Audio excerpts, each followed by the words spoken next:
నమస్కారం. ప్రేక్షకులందరికీ శుభోదయం.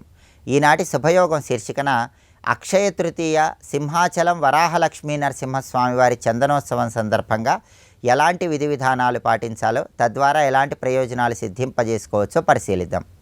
వైశాఖ మాసంలో శుక్లపక్షంలో వచ్చే తదియ తిథిని అక్షయ తృతీయ పర్వదినంగా ధర్మశాస్త్ర గ్రంథాలు తెలియజేస్తున్నాయి. దీనికి అక్షయ తృతీయ అనే పేరు ఎందుకు వచ్చిందంటే, ఈరోజు చేసేటటువంటి జపం కానీ, దానం కానీ, దేవీ దేవతల ఆరాధన కానీ, స్తోత్ర పారాయణలు కానీ కొన్ని వేల రెట్లు విశేషమైన శుభ ఫలితాలను కలిగింపజేస్తాయని, అక్షయమైనటువంటి అనంతమైనటువంటి పుణ్య ఫలితాలు కలుగుతాయని, అందుకే దీన్ని అక్షయ తృతీయ అనే పేరుతో పిలుస్తారని ధర్మశాస్త్ర గ్రంథాలన్నీ తెలియజేస్తున్నాయి.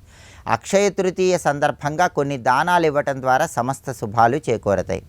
ప్రధానంగా లడ్డూలు కానీ, విసనకర్రలు కానీ అక్షయ తృతీయ రోజు దానమిస్తే జన్మజన్మల పాపాలన్నీ తొలగింపజేసుకోవచ్చు. గొడుగు, పాదరక్షలు దానం ఇవ్వటం ద్వారా జాతక దోషాల తీవ్రతను తగ్గింపజేసుకోవచ్చు. అలాగే శనగలు దానమిచ్చిన, నీటి కుండ దానమిచ్చిన అక్షయ తృతీయ సందర్భంగా విశేషంగా శివానుగ్రహం కలుగుతుందని భవిష్య పురాణంలో చెప్పడం జరిగింది. అందుకే గోధుమలు కానీ, శనగలు కానీ, నీటి కుండ కానీ అక్షయ తృతీయ రోజు తప్పనిసరిగా దానం ఇవ్వాలి. వీటిలో ఏ దానం ఇచ్చినా విశేషమైన శుభ ఫలితాలు కలుగుతాయి. పెరుగన్నం అక్షయ తృతీయ రోజు దానం ఇస్తే సమస్త సంపదలు చేకూరతాయని ధర్మశాస్త్ర గ్రంథాలు తెలియజేస్తున్నాయి. కృతయుగం ఈరోజే ప్రారంభమైందని విష్ణు పురాణంలో చెప్పడం జరిగింది. అందుకే అక్షయ తృతీయకు చాలా ప్రత్యేకత ఉంది. అక్షయ తృతీయ సందర్భంగా గృహంలో లక్ష్మీ కుబేర చిత్రపటానికి గంధం బొట్లు, కుంకుమ బొట్లు అలంకరించి లక్ష్మీ కుబేర చిత్రపటం దగ్గర దీపాన్ని వెలిగించడం ద్వారా విశేషంగా లక్ష్మీ కుబేరుల అనుగ్రహానికి పాత్రులై ధనపరంగా మంచి పురోభివృద్ధిని సాధించవచ్చు. అలాగే ఈరోజు సింహాచలం క్షేత్రంలో వరాహలక్ష్మీ నరసింహస్వామి వారికి చందనోత్సవాన్ని నిర్వహిస్తారు. సంవత్సరం మొత్తం మీద నరసింహస్వామి వారు తన నిజ రూపంలో దర్శనమిచ్చే రోజు కాబట్టి ఈరోజు నరసింహస్వామి వారి ఆరాధన, నరసింహస్వామి వారి స్తోత్రపారాయణలు విశేషమైన శుభ ఫలితాలను కలిగింపజేస్తాయి. నరసింహస్వామి వారి విగ్రహం గృహంలో ఉన్నవాళ్ళు ఆవు పాలతో, తేనెతో, కొబ్బరి నీళ్లతో నరసింహస్వామి వారి విగ్రహానికి అభిషేకం చేస్తూ పురుష సూక్తాన్ని పఠించినా లేదా శ్రవణం చేసినా సంవత్సరం మొత్తం విశేషంగా నరసింహస్వామి అనుగ్రహానికి పాత్రలు కావచ్చు. ఆధ్యాత్మిక, ఆదిదైవిక, ఆదిభౌతిక అనే 3 రకాలైన తాపాల వల్ల వచ్చే అన్ని సమస్యలు అధిగమించటానికి ఈరోజు లక్ష్మీ నరసింహస్వామి వారికి చేసే అభిషేకము, లక్ష్మీ నరసింహస్వామి వారి అర్చన విశేషమైన శుభ ఫలితాలను కలిగింపజేస్తుంది. నరసింహ ఆలయానికి వెళ్ళి దీపాన్ని వెలిగించటం, ప్రదక్షిణలు చేయటం ద్వారా కూడా సమస్త శుభాలను సిద్ధింపజేసుకోవచ్చు. అక్షయ తృతీయ సింహాచలం క్షేత్రంలో వరాహలక్ష్మీ నరసింహస్వామి వారి చందనోత్సవం సందర్భంగా ఈ విధి విధానాలు పాటించండి, సమస్త శుభాలను సిద్ధింపజేసుకోండి. రేపటి శుభయోగం శీర్షికన పూజా విధి విధానంలో ఘంటానాదానికి ఉన్నటువంటి ప్రాధాన్యత ఏంటో, దేవాలయానికి వెళ్ళినప్పుడు గంట ఏ విధంగా మోగిస్తే విశేషమైన శుభ ఫలితాలు కలుగుతాయో, దేవాలయంలో అర్చక స్వాములకి దక్షిణ సమర్పించడం వల్ల కలిగే ప్రయోజనాలేంటో పరిశీలిద్దాం. నమస్కారం.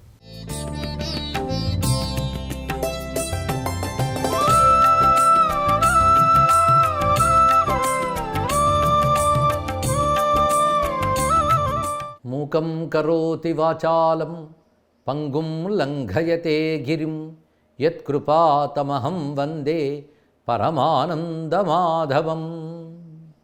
యజ్ఞేశ అచ్యుత గోవింద మాధవ అనంత కేశవ కృష్ణ విష్ణో హృషీకేశ వాసుదేవ నమోస్తుతే. ఈటీవీ ప్రేక్షకులకు అక్షయ తృతీయ శుభాకాంక్షలు.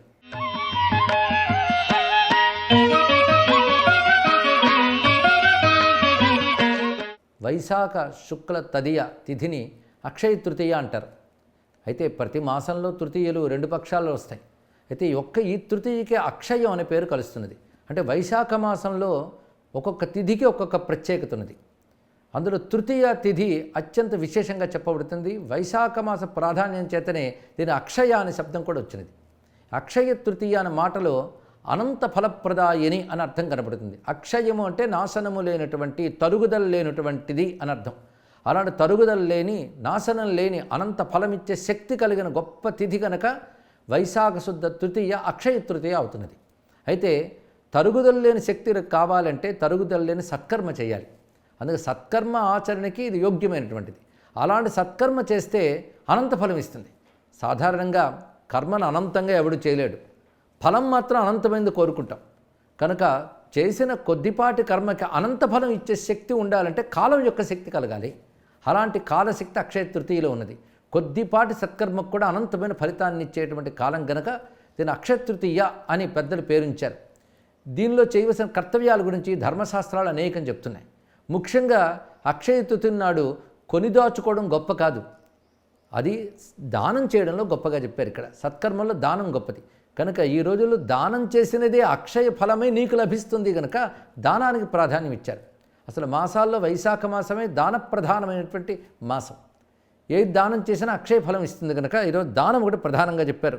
ముఖ్యంగా కృత్యాల్లో జప, హోమ, పితృతర్పణ, దానములు ఈ 4 అక్షయ ఫలాన్ని ఇచ్చే రోజు అక్షయ తృతీయ అన్నారు. ముఖ్యంగా ఈరోజు చేసే జపము అనంత ఫలాన్ని ప్రసాదిస్తుంది. అందుకే ఏదో ఒక జపం దీక్షగా గురువు నుంచి స్వీకరించిందనే కావచ్చు, లేదా భగవన్ నామములు, స్తోత్రములు అది ఈ రోజున జపం చేసినట్లయితే అనంత ఫలం లభిస్తుంది. రెండవది వాళ్ళ పద్ధతుల ప్రకారం హోమాదులు కూడా అద్భుతమైన ఫలితాన్ని ఇస్తాయి. ఆ తర్వాత పితృతర్పణలు అంటే పూర్వీకులను ఉద్దేశించి చేసే తిలతర్పణాదులు ఈరోజు చాలా విశేష ఫలాన్ని ఇస్తాయి కనుక పితృతర్పణం కూడా ప్రధానంగా చెప్పారు. ఆ తర్వాత దానం అన్నప్పుడు ఇది వేసవికాలం కనుక వేసవికాలాన్ని దృష్టిలో పెట్టుకుని చేసే దానాలు కొన్ని ఉన్నాయి. అవి చెప్పులు, గొడుగు, మంచినీళ్ళు ఇలాంటివి దానం చేయమని చెప్పారు ఇక్కడ. అంటే తాపాన్ని పోగొట్టేవి దానం చేయడం అనేది ప్రధానం. ఇంకేవైనా దానం చేయగలిగిన యోగ్యమైన వస్తువులు చేయవచ్చు. కనుకనే దానానికి ప్రాధాన్యం. మొత్తానికి సత్కర్మ ప్రాధాన్యమే ఇక్కడ కనబడుతున్నది. భగవద్ ఆరాధన కూడా ఈరోజు విశేషమైన ఫలితాన్ని ప్రసాదిస్తుంది. ముఖ్యంగా నారాయణ ఆరాధనలో చందన సేవ అనేది ఈ రోజున విశేషమైన ఫలమని చెప్పారు. కరోతి తృతీయాయాం కృష్ణం చందనభూషితం వైశాఖస్య సితే పక్షే సయాత్యచ్యుత మందిరం అన్నారు ఇక్కడ. ఎవరైతే ఈ తృతీయ నాడు కృష్ణ పరమాత్మని చందనముతో అలంకరిస్తారో వాళ్ళు విష్ణు మందిరాన్నే చేరుకుంటారు, అంటే విష్ణునిలయమైన వైకుంఠానికి చేరుకుంటారు అని చెప్తున్నారు ఇక్కడ. అంటే భక్తిగా ప్రేమగా ఈరోజు నారాయణునికి చందనము అలదుట అనేది చెప్తున్నారు. ఆ నారాయణ స్వరూపమే నరసింహుడు గనక ఆ నరసింహస్వామికి సింహాచలంలో ఈ రోజున చందనోత్సవం చేస్తారు. అంటే సంవత్సరం పాటు ఉన్న చందనాన్ని అంతటిని వలిచి నూతనంగా చందనాన్ని పులమడం అనేటువంటిది చేస్తారు. ఎందుకంటే విశ్వవ్యాపకుడైన నారాయణునికి చందనం అలదినట్లయితే జగత్తుకే ఒక శీతలత్వం, ఆహ్లాదం కలుగుతుంది. అందుకే ఆయన విశ్వరూపుడు కనుక విష్ణువునకు ఈరోజు చందన భూషితుని చేయాలి అని ప్రత్యేకంగా చెప్పారు. నిత్యం చందనం ప్రధాన ఉపచారాల్లో ఒకటి అయినప్పటికీ ఈరోజు విశిష్ట ఉపచారంగా చందనోపచారాన్ని చెప్పారు ఇక్కడ. కానీ గంధముతో అలంకరించి పూజించడం అనేది చాలా విశేషమైనటువంటి మాట. అదేవిధంగా ఈరోజు చేయవలసిన కృత్యాల్లో గంగా స్నానం చాలా విశేషం. అంటే కుదిరితే గంగ యందు స్నానమే వైశాఖ తృతీయ నాడు ముఖ్యం. ఇంకొకటి ఒకవేళ కుదరకపోతే మనం ఎక్కడ స్నానం చేస్తే అక్కడే గంగా నామాన్ని స్మరిస్తూ, గంగకు అనేక నామాలు ఉన్నాయి. నందిని, నళిని, సీత, మాలిని చ మహాపగా, జాహ్నవి ఇత్యాది నామాలతో గంగను నమస్కారం చేసుకుని మనం స్నానం చేసినట్లయితే గంగా స్నాన ఫలం లభిస్తుంది. అందుకే గంగే గంగేతే యో బ్రియాత్ యోజనానాంశతే రేపి అన్నారు ఇక్కడ. అంటే కొన్ని యోజనాల దూరంగా గంగకు మనం ఉన్నప్పటికీ గంగానామ స్మరణ చేసినట్లయితే చాలా పవిత్రం అవుతామని చెప్పారు కదా. అందుకే గంగాదేవి నామం ఒక మహామంత్రం. ఆ నామస్మరణతో మనం నీళ్లు పోసుకుంటున్నప్పుడు అది గంగా స్నాన ఫలాన్ని ఇస్తుంది కనుక అదొక ముఖ్యమైనటువంటి అంశంగా చెప్తున్నారు. అదేవిధంగా ఈరోజు కృత్యాల్లో మరికొన్ని ప్రధానంగా ఉదకుంభదానం కూడా వివరించడం జరుగుతున్నది. ఉదకుంభదానం అంటే కొత్త కలశంలో నీటిని నింపి దానం చేయడం. అది చేసినప్పుడు కూడా పితృనామ అక్షయ తృప్త్యర్థం ఉదకుంభదానం అన్నారు ఇక్కడ. అంటే పితృదేవతలకు అక్షయమైనటువంటి తృప్తి కలగడం కోసం ఉదకుంభదానం చేస్తున్నాం అని చెప్పారు. అలాగే ఈరోజు ముఖ్యమైనటువంటిది కృతయుగం ఆరంభమైన రోజు. ఒక్కొక్క యుగానికి ఒక ఆది రోజు ఉంటుంది. కృతయుగ ఆరంభమైంది వైశాఖ శుక్ల తృతీయ నాడు. అదొక ముఖ్యమైన అంశం. ఎప్పుడైనా సరే యుగాదులు వచ్చినప్పుడు ఆ రోజు ప్రత్యేకమైన తిథిగా గ్రహించాలి, తిథి పర్వంగా కూడా స్వీకరించాలని చెప్పారు. కానీ కృతయుగం ఆది గనక ఈరోజు మనం భగవంతుడిని ఉద్దేశించి సత్కర్మలు చేసినట్లయితే ఒక ధర్మ ప్రవృత్తి మన మనస్సులో ఏర్పడుతుంది. అది అక్షయంగా ఏర్పడాలని కోరుకుంటూ అటువంటి సత్కర్మలు ఆచరించాలి, అది భగవత్ప్రీతిగా ఆచరించాలి అని చెప్పారు. మరొకటి ఈరోజు పరశురామ జయంతి అని ప్రసిద్ధి. పరశురాముడు జమదగ్ని యొక్క పుత్రుడు, మహాతపస్వి, మహర్షి, విష్ణుతేజో విలసితుడు. ఆయన ఆవేశావతారమని కూడా అంటారు. అంటే నారాయణ యొక్క 2 కళలు స్వీకరించి దుష్టక్షాత్ర నిర్మూలన చేసినట్టు మహానుభావుడైన, పైగా మహాతపస్సు కూడా. మరొకటి పరశురాముడు నిత్యము ఉన్నటువంటి వాడు. నేటికీ పరశురాముడు ఉన్నాడనే శాస్త్రము చెప్తున్నాయి. అది దివ్య భూమికల్లో సిద్ధ భూమికల్లో ఆయన ఉంటాడు. పరశురాముడు క్షాత్ర బ్రహ్మ తేజముల యొక్క కలయిక. ఒకవైపు తపస్సు వేద జ్ఞానము ఎలా ఉన్నదో అవసరమైతే దుష్ట నిర్మూలనకు చూపించినటువంటి శౌర్యం కూడా చూపిస్తున్నాడు ఇక్కడ. అందుకే శౌర్యము జ్ఞానము తపస్సు వీటి కలయికగా పరశురాముడు చెప్పబడుతూ ఉంటాడు. పరశురాముని మహర్షి స్థానంలో కూడా మనం గౌరవిస్తాం. ఆయన మహర్షి, దత్తాత్రేయుడి ద్వారా ఆయన తత్వజ్ఞానం పొందాడు. ఎందుకంటే ఒక ఆదర్శం మనకు చూపించాలి, గురువుని ఆశ్రయించాలి. దత్తాత్రేయుడి ద్వారా జ్ఞానం పొందినటువంటి వాడు పరశురాముడు.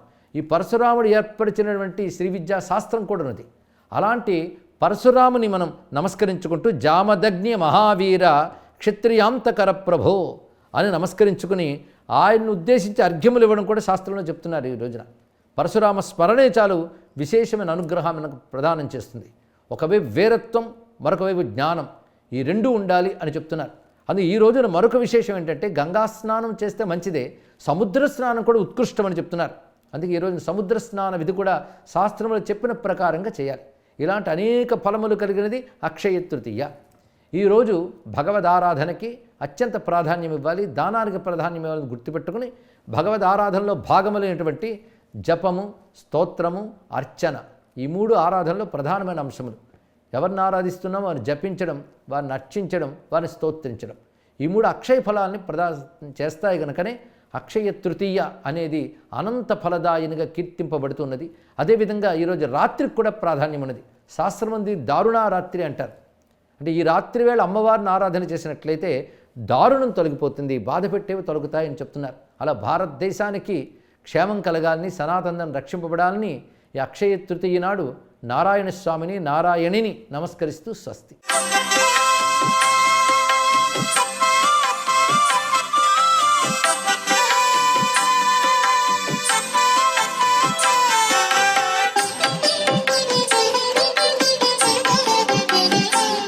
ఓం సవిత్రే నమః.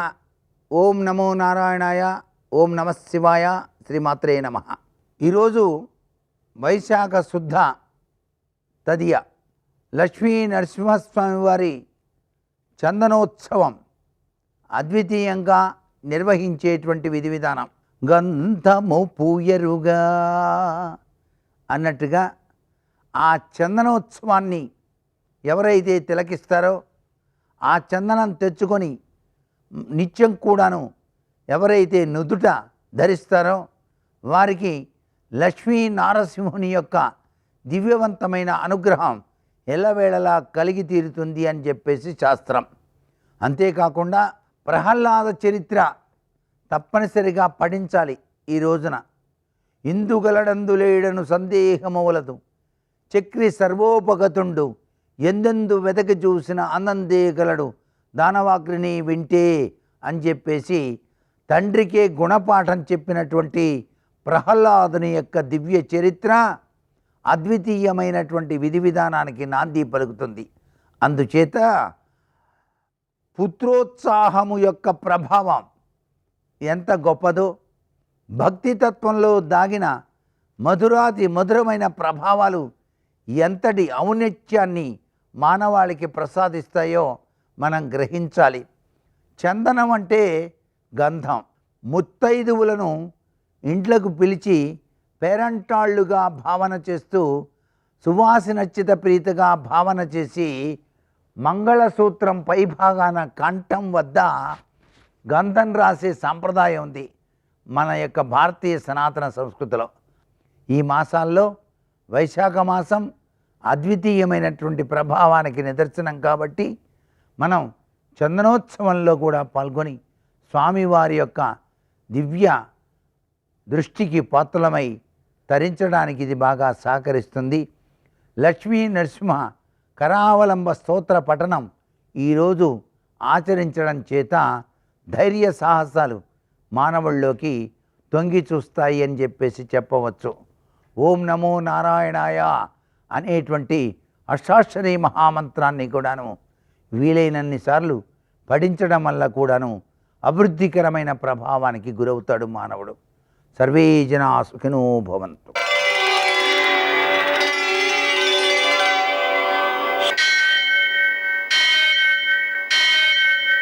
సహస్ర విశ్వశీరుషం దేవం విశ్వాక్షం విశ్వశంభువం విశ్వం నారాయణం దేవమక్షరం పరమం పదం విశ్వతః పరమాం నిత్యం విశ్వం నారాయణగుం హరిం విశ్వమేవేదం పురుషస్తద్విశ్వముపజీవతి పతిం విశ్వస్యాత్మేశ్వరం శాశ్వతం శివమచ్యుతం నారాయణం మహాజ్ఞేయం విశ్వాత్మానం పరాయణం సూర్యశౌర్యమథేందురింద్రపదవీ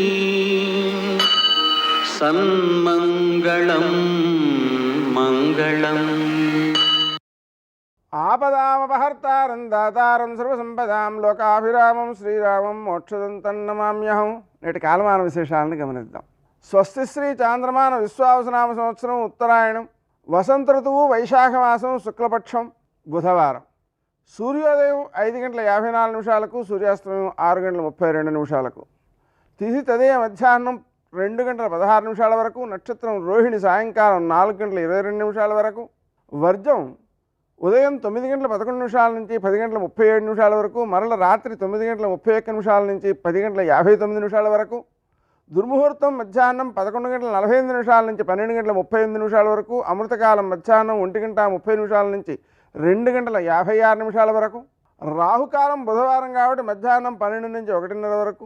అష్టక వర్గ రీత్యా శుభప్రదమైన సమయం ఉదయం 8 గంటలకి. నేటి విశేషం అక్షయ తదియ. ఈ సందర్భంగా లక్ష్మీనారాయణ పూజ ఉత్తమమైన ఫలితాన్ని ఇస్తుంది. బలరామ జయంతి కావడం వలన బలరాముడిని పూజించడం మంచి ఫలితాన్ని ఇస్తుంది. బలరామ నమస్తుభ్యం సర్వవ్యసననాశక అనే మంత్రాన్ని కనుక జపించుకుంటున్నట్లయితే అంతకు పూర్వం ఏ వ్యసనాలు అయితే ఉన్నాయో ఆ వ్యసనాలన్నింటినీ కూడా వ్యక్తి జయించగలుగుతాడు, అధిగమించగలుగుతాడు. ఈరోజు ప్రత్యేకించి సింహాచలంలో చందనోత్సవం చేస్తారు. అలాగే అక్షయ తదియ సందర్భంగా పెరుగు, అలాగే ఉదకుంభం, గొడుగు మొదలైనటువంటి వాటిని దానం చేయడం ద్వారా అక్షయమైన ఫలితం వస్తుంది. బంగారానికి అక్షయం అనే పేరుంది. అంటే అది ఎన్ని వాట్లు కరిగించినా తగ్గదు. అందుకని ఆ రోజు బంగారం కూడా దానం చేయమని శాస్త్రం. నేటి ఆణిముత్యాలు.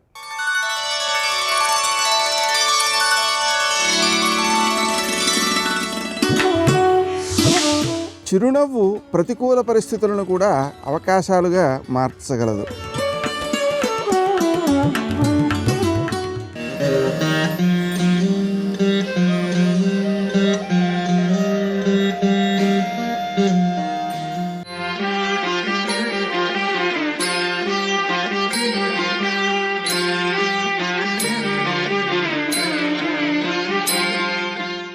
నరుడు నారాయణుల సమ్మిళిత రూపాంతరంగా ప్రేమ భక్తి తత్వాలు, దుష్ట శిక్షణ శిష్టరక్షణ భావాలు వెల్లివిరిసిన స్వరూపంగా సింహాచల క్షేత్రంలో వరాహ నృసింహుడు దర్శనమిస్తాడు. అత్యంత ప్రకృతి రమణీయత నేపథ్యంగా ఉన్న ఈ క్షేత్రం భక్తులకు ఆధ్యాత్మిక సన్నిధే కాదు, ఆహ్లాద భావాలకు పెన్నిధి కూడా. గోపురాలు, ప్రాకారాలు, స్తంభాలు, కుడ్యాలు, కోష్ఠాలు, పీఠాలు ఇలా అక్కడా ఇక్కడా అని తేడా లేకుండా ఎటు చూసినా ఈ ఆలయ లోపలి ప్రాంగణంలో శిల్పకళా వైభవం భక్తుల్ని ముగ్ధుల్ని చేస్తుంది. స్వామి గర్భాలయంలో చందనంతో కప్పబడిన లింగాకారంలో దర్శనమిస్తారు. హిరణ్యకశిపుణ్ణి సంహరించిన తరువాత స్వామి తన ఉగ్ర రూపాన్ని ఉపసంహరించలేదు. బ్రహ్మాది దేవతలు ప్రహ్లాదుడు ప్రార్థించినా ఫలితం దక్కలేదు. అప్పుడు బ్రహ్మదేవుడికి గతంలో తాను శ్రీచందన వృక్షానికి ఉగ్రత, ఉష్ణం, తాపం తగ్గించే శక్తిని వరంగా ఇచ్చిన విషయం జ్ఞప్తికి వచ్చింది. అందువల్ల శ్రీచందన లేపనంతో స్వామిని శాంతింపచేయమని ప్రహ్లాదునికి సలహా ఇచ్చాడు బ్రహ్మదేవుడు. బ్రహ్మ ఆదేశాన్ని పాటించి ప్రహ్లాదుడు ఉగ్ర నారసింహుణ్ణి శాంతింపచేశాడు. అందుకే ఈ స్వామి ప్రతి సంవత్సరం వైశాఖ శుద్ధ తదియనాటి చందనోత్సవం నాడు తప్ప మిగతా అన్ని రోజులలో చందనంతో పూర్తిగా కప్పి ఉంచబడతాడు. చందన పూతలో దాగి ఉన్న చల్లని తండ్రి నారసింహుడు సర్వులకు ఆరాధ్యుడు. అక్షయ తదియ ఈ క్షేత్రంలో మహావైభవంగా కొనసాగుతుంది. తదియనాటి తెల్లవారుఝామున స్వామివారికి శ్రీచందన వలుపు ప్రారంభమవుతుంది. భక్తులను ఆ ఒక్కరోజునే 12 గంటల పాటు నిజరూప దర్శనానికి అనుమతిస్తారు. అక్షయ తృతీయ అర్ధరాత్రి నాడు 3 మణుగుల గంధం అంటే 120 కేజీల పచ్చి చందనాన్ని స్వామికి అలంకరిస్తారు. దీంతో స్వామి మళ్లీ శివలింగాకృతిలో దర్శనమిస్తారు. ప్రసిద్ధ పుణ్యక్షేత్రంగా వర్ధిల్లుతోన్న సింహాచల వరాహలక్ష్మీ నృసింహస్వామి దేవస్థానంలో నిత్యోత్సవాల నుంచి బ్రహ్మోత్సవాలు వరకు కడు వైభవంగా కొనసాగుతాయి. ప్రతి సంవత్సరం చైత్రశుద్ధ ఏకాదశి రోజున స్వామివారికి కళ్యాణోత్సవాన్ని నిర్వహిస్తారు. 20 అడుగుల ఎత్తైన రథంపై స్వామివారిని ఊరేగించే రథోత్సవం నేత్రపర్వం. శ్రీ వైష్ణవ సంబంధిత పర్వదినాలన్నీ ఈ క్షేత్రంలో వైభవోపేతంగా కొనసాగుతాయి. ఈ ఆలయానికి ఈశాన్య దిశగా ఉన్న గంగధార తీర్థంలో స్వామివారి కళ్యాణోత్సవాల అనంతరం మంగళ స్నానాలను నిర్వహిస్తారు. ఈ తీర్థం ప్రకృతి సిద్ధమైనది. సముద్ర మట్టానికి 800 అడుగుల ఎత్తునున్న కొండపై సంవత్సరం పొడవునా ఈ గంగధార సజీవంగా ప్రవహిస్తుంటుంది. ఈ ఆలయ ప్రాంగణంలో మరొక ఆకర్షణ కప్ప స్తంభం. దీని అసలు పేరు కప్పం స్తంభం. స్వామివారికి కప్పం చెల్లించి స్వామి అనుగ్రహాన్ని కోరడం కోసం ఈ స్తంభాన్ని ఆశ్రయించడం దీని ప్రత్యేకత. ఈ స్తంభంపై సంతాన వేణుగోపాల స్వామివారి మహాయంత్రం సుప్రతిష్ఠితమై ఉంటుంది. సంతానార్థులే కాకుండా సకల భక్తులు ఈ స్తంభాన్ని ఆలింగనం చేసుకుని స్వామికి అభీష్టాన్ని విన్నవించుకుంటారు.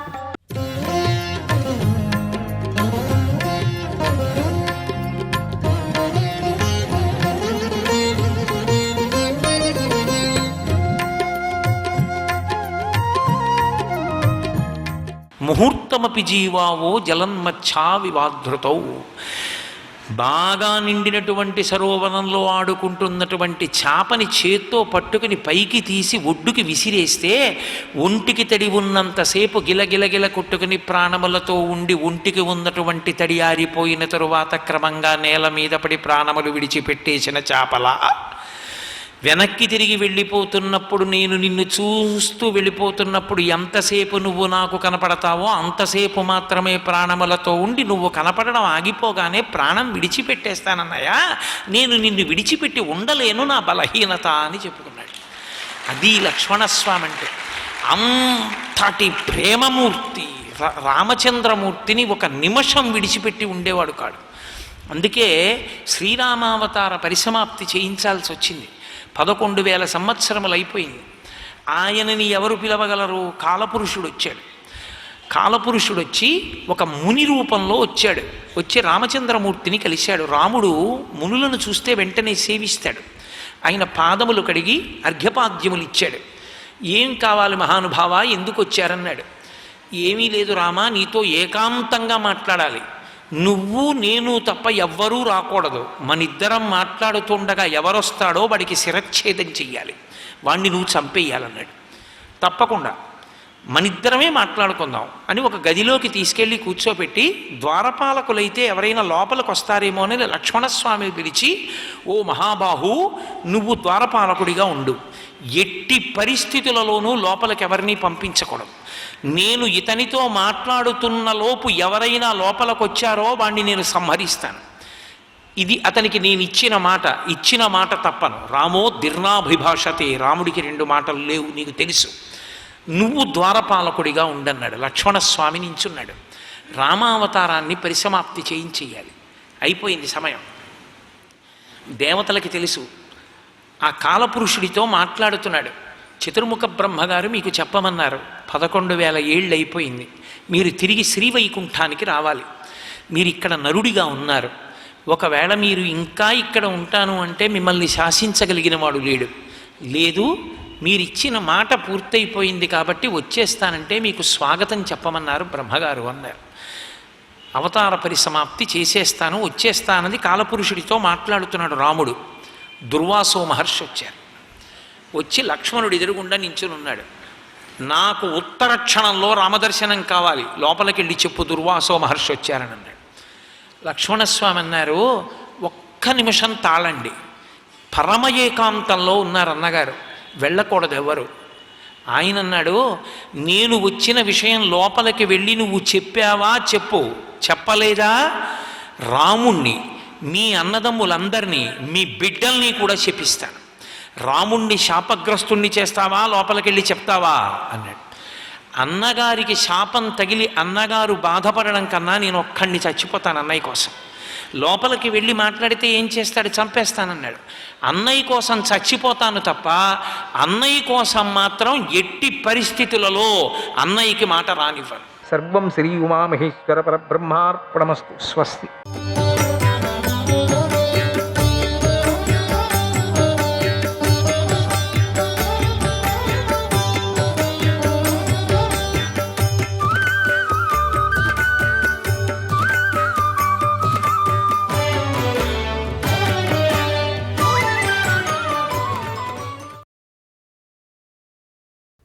ఓ రాజా, ఆ తర్వాత ధర్మరాజు ఆ సమయంలో తన ప్రాచీన రూపాన్ని పూర్తిగా గుర్తు చేసుకున్నాడు. ధర్మరాజు నిజమైన రూపం కాదు కదా, ఇక్కడ మనిషిగా వచ్చినాడు. ప్రాచీన రూపాన్ని గుర్తు చేసుకున్నాడు, అసలైన రూపం.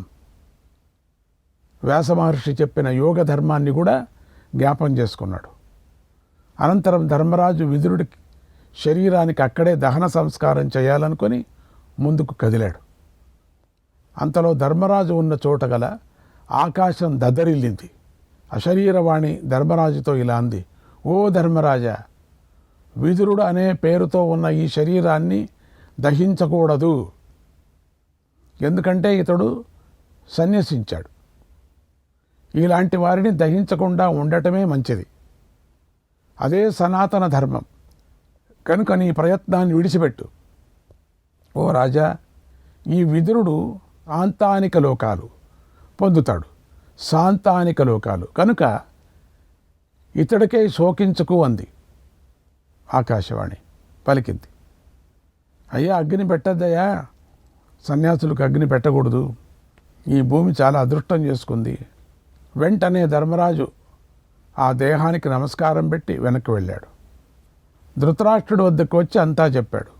అప్పుడు ధృతరాష్ట్రుడు, సకల జనులు, భీముడు మొదలైన వారు విదురుడి సిద్ధిని విని పరమ ఆశ్చర్యాన్ని పొందారు.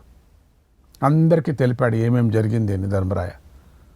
తర్వాత ధృతరాష్ట్రుడు ధర్మరాజుతో ఇలా అన్నాడు: ఓ ధర్మరాజా, నేను ఇచ్చే నీటిని, దుంపలను, పండ్లను స్వీకరించు.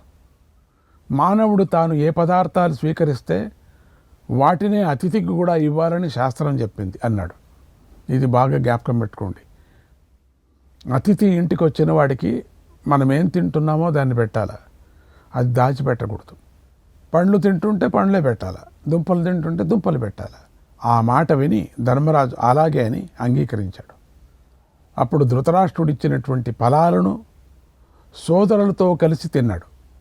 ఆ తర్వాత ప్రజలందరూ కూడా ఫలాలను తిని చెట్ల కిందనే పడుకున్నారు. అందరూ పడుకొని ఆ రాత్రిని గడిపారు అన్నాడు వైశంపాయన మహర్షి. శ్రీకృష్ణాయ పరమాత్మనే నమః. 27వ అధ్యాయం. వైశంపాయన మహర్షి ఇలా చెప్తున్నాడు: ఓ మహారాజా, ఆ తరువాత ఆ ఆశ్రమంలో గడుపుతున్న ఆ పుణ్యాత్ములందరికీ ఆ రాత్రి చక్కగా గడిచింది. అక్కడ వారు ధర్మ సంబంధమైన చక్కని కథలను చెప్పుకున్నారు ఒకరికొకరు. పాండవులు ధృతరాష్ట్రుడు తీసుకున్న ఆహారాన్నే తీసుకొని తిన్నారు. ఆ రాత్రి వారి వద్దే గడిపారు. ఎవరైనా మంచి స్నేహితులు దొరికితే ఆధ్యాత్మికంగా మాట్లాడాలి. ఆ రాత్రి వృథాగా చేయకూడదు. ఏదేదో లేనిపోయినవన్నీ మాట్లాడకూడదు. చండాలమైనటువంటి మాటలు మాట్లాడితే ఇంకా అదే రూపంతో మీరు మళ్ళీ పుడతారు.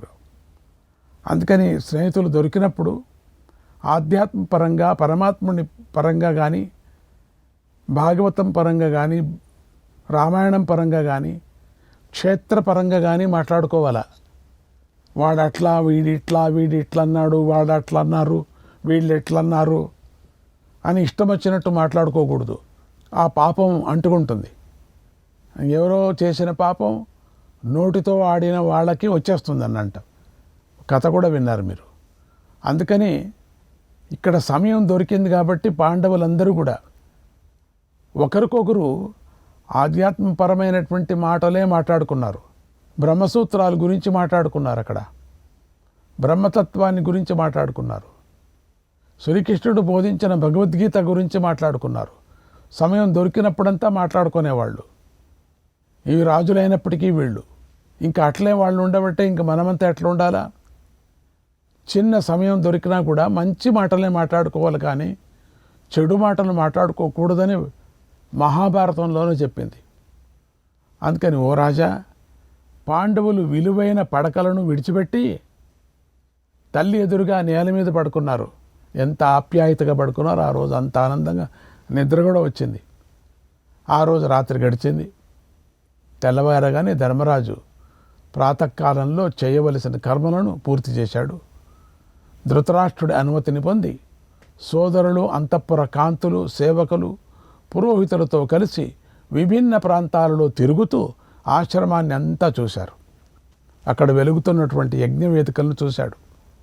మునులు ఆ యజ్ఞి వద్ద కూర్చొని ఆహుతుల్ని ఇస్తున్నారు.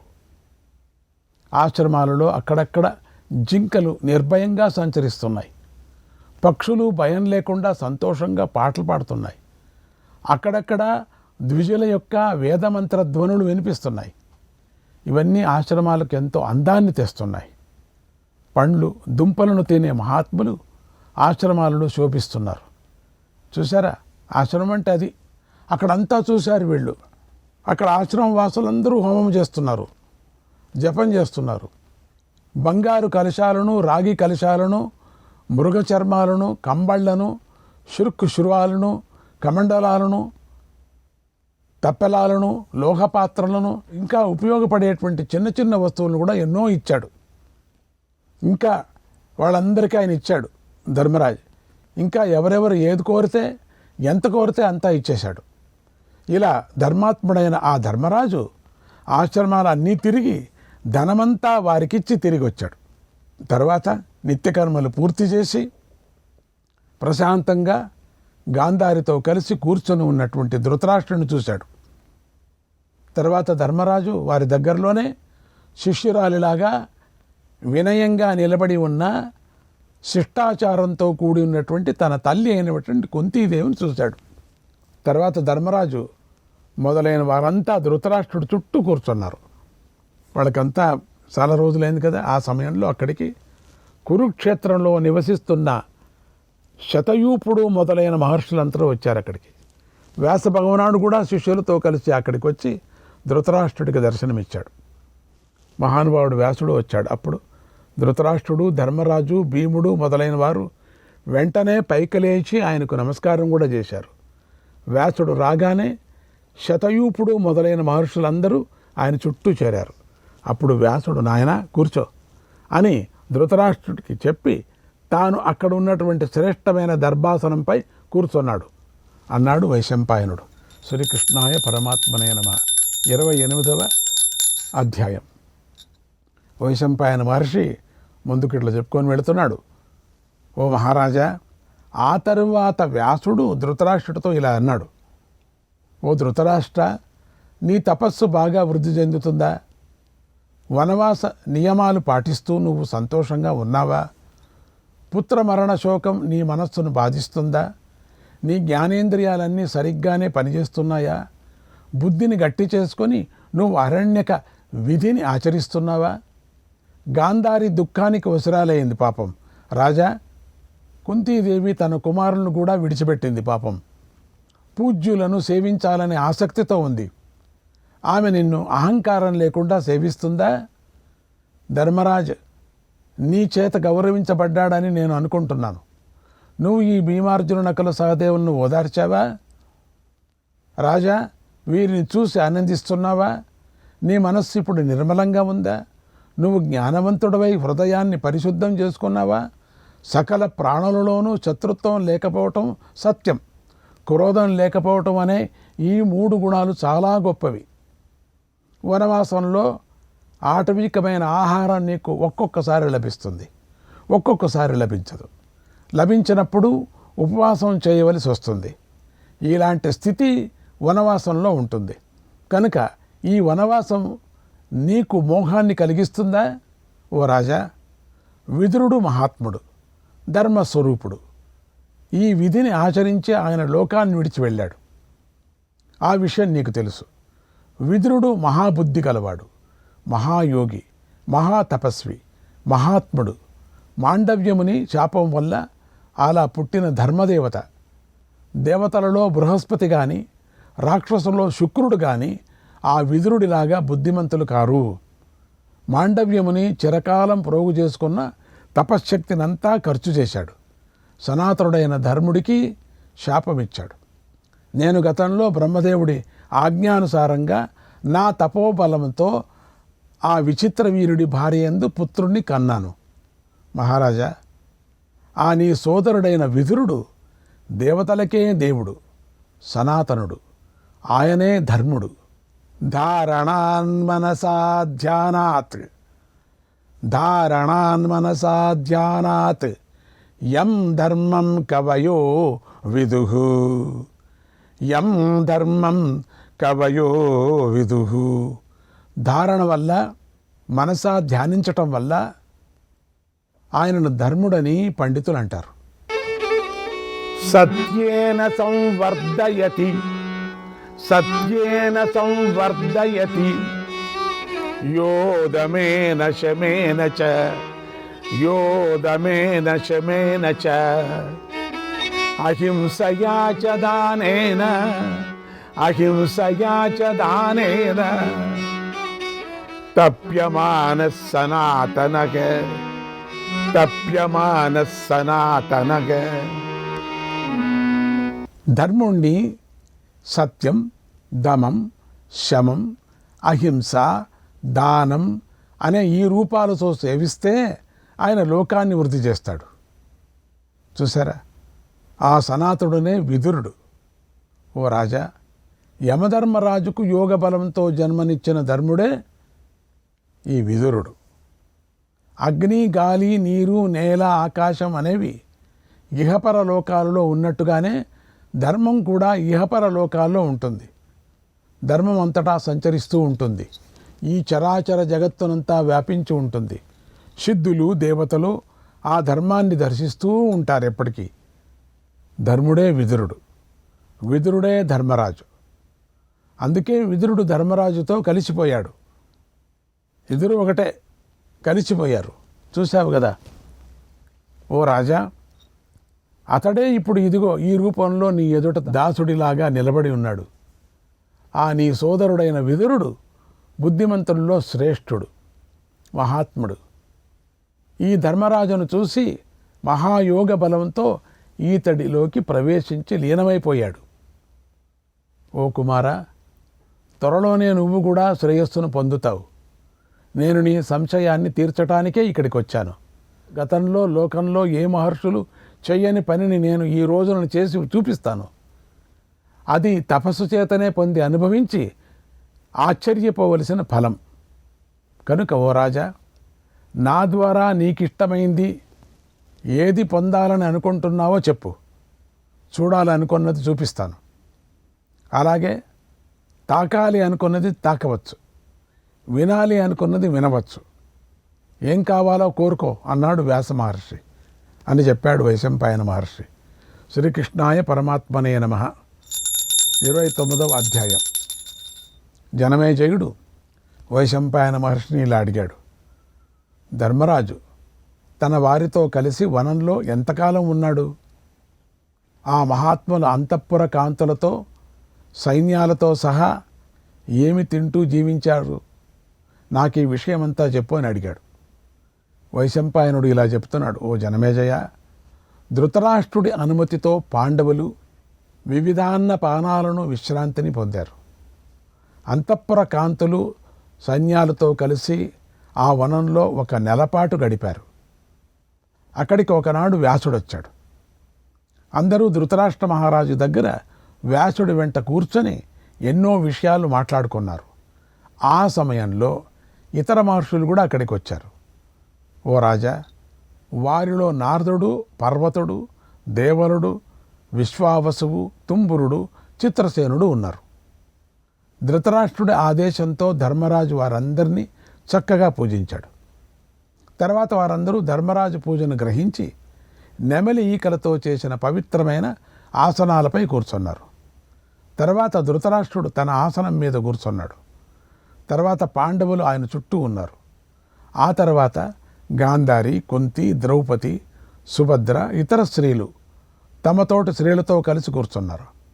తర్వాత వారు ధర్మబద్ధలైనటువంటి దివ్య కథలు చెప్పుకున్నారు. ప్రాచీన ఋషులకు, దేవతలకు, రాక్షసులకు సంబంధించిన కథలను చెప్పుకున్నారు.